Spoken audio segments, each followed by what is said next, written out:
Hello dear student, কেমন আছো? I hope প্রত্যেকে ভীষণ ভালো আছো। স্ক্রিনের ওপর একটা কোশ্চেন আই হোপ প্রত্যেকেই দেখা যাচ্ছে, তাই না? কোশ্চেনটা কি বলেছে দেখো। কোশ্চেনটা বলেছে যে কয়লার দাম 25% বাড়লে ব্যবহারকারীকে মাসিক খরচ অপরিবর্তিত রাখতে কয়লার ব্যবহার কমাতে হবে।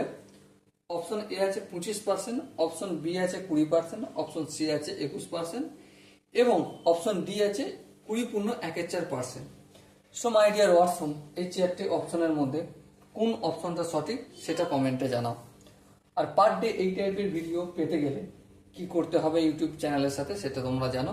সাবস্ক্রাইব আর নোটিফিকেশন আইকনটা এর সাথে কি করবে তোমরাই জানো। ওকে, তো চলো অঙ্কটা এখন আমার করার পালা।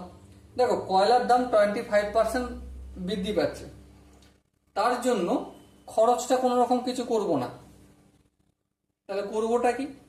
করবোটা যে কয়লাটা কতটা পরিমাণ কমাবো সেটা আমাকে বের করতে হবে। বেশ, দেখো কয়লায় আমি দাম ধরে নিচ্ছি এক্স টাকা পার কেজি। কয়লার দাম ধরে নিলাম, মানে 1 কেজি কয়লা পাওয়া যায় এক্স টাকা। আর কয়লার জন্য কত খরচ হয় মাসে? ওয়াই টাকা মাসে খরচ হয়।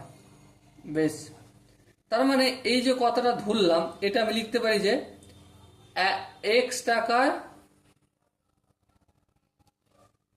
কয়লা কয়লা পাওয়া যায় 1 কেজি।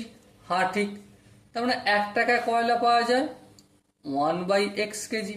হ্যাঁ, তাহলে মাসে কত টাকার কয়লা কিন্তু ওয়াই টাকা, তাহলে ওয়াই টাকায় কয়লা পাওয়া যায় 1/x into Y equal to কি y/x কেজি কয়লা কিনতো। তাহলে মাসে কত কয়লা ব্যবহার হতো? y/x কেজি কয়লা ব্যবহার হতো। কিন্তু কি ঘটনা ঘটেছে? ঘটনা এটাই যে 25% প্রতি কেজিতে কয়লার দাম বৃদ্ধি পেয়েছে, এটাই তো। হ্যাঁ, তাহলে এখন আমরা বলতে পারি কি যে এখন এখন 1 কেজি কয়লার দাম, দেখো আগে ছিল এক্স টাকা পার কেজি, 1 কেজি কয়লার দাম এক্স টাকা, এক্স টাকায় 1 কেজি কয়লা পাওয়া যেত। এখন কি 25% বেশি লাগবে, মানে এক্স টাকা তার সাথে সাথে অ্যাড হচ্ছে এই এক্স এর 25%। হ্যাঁ, 25%। তার মানে এটাকে যদি আমরা ক্যালকুলেশন করি কি পাবো? X plus x into 25/100 equal to x plus 25 4 25 তাহলে x/4। হ্যাঁ ঠিক, তার মানে কি লিখবো? এক্স এর নিচে 1, 1 আর 4 লসাগু হচ্ছে 4, 4x plus x equal to 5x/4। এই হচ্ছে দাম। বেশ, তাহলে গল্পটা কি? আমি কিন্তু কয়লার জন্য ওয়াই টাকাই দেবো, এর বেশি কিন্তু 1 টাকা বেশি দেবো না কাউকে, ঠিক আছে? এর বেশি টাকা আমি খরচই করব না। তাহলে এই গল্পটা আমি একটু সাজিয়ে যদি এখানে লিখি, তাহলে 5x/4 টাকায় পাওয়া যায় বর্তমানে 1 কেজি কয়লা। এটাকে ভুল বললাম না? কয়লা, দেখো 1 কেজি কয়লার দাম কত? এই যে বর্তমানে এক্স প্লাস এক্স এর 25% ক্যালকুলেশন করে কি বের করেছি 5x/4, সেটাই আমি এটা সাজিয়ে লিখলাম। 5x/4 টাকায় পাওয়া যায় বর্তমান 1 কেজি কয়লা। তাহলে 1 টাকায় পাওয়া যায় কত? এটা কি হয়ে যাবে 1/5x/4। এটা যদি করি ক্যালকুলেশন তাহলে কি হবে 4/5x। এই যে এটা উল্টে যায়, তাই না? এত কেজি। বেশ, এবার দেখো আমি কত টাকার কয়লা কিনছি। ভাই আমি তো কয়লার দাম বেশি টাকা দেবো না, আমার কাছে যা হচ্ছে ওয়াই টাকা আমি ওয়াই টাকাই দেবো। ওয়াই টাকার বেশি আমি কয়লা খরচের জন্য ইউজ করব না। মাসিক খরচ কত? ওয়াই টাকা।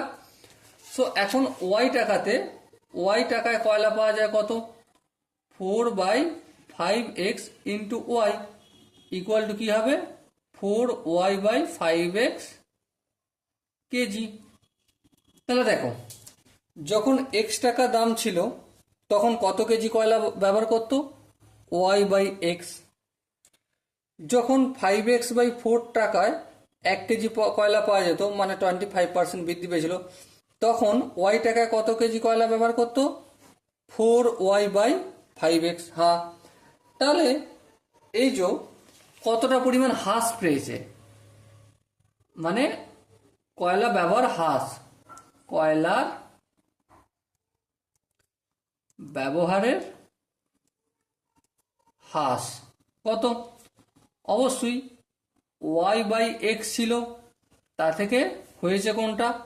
4y/5x হ্রাস পেয়েছে, তাই না? হ্যাঁ, তাহলে এবার দেখো ভগ্নাংশের যোগ বিয়োগ করবো।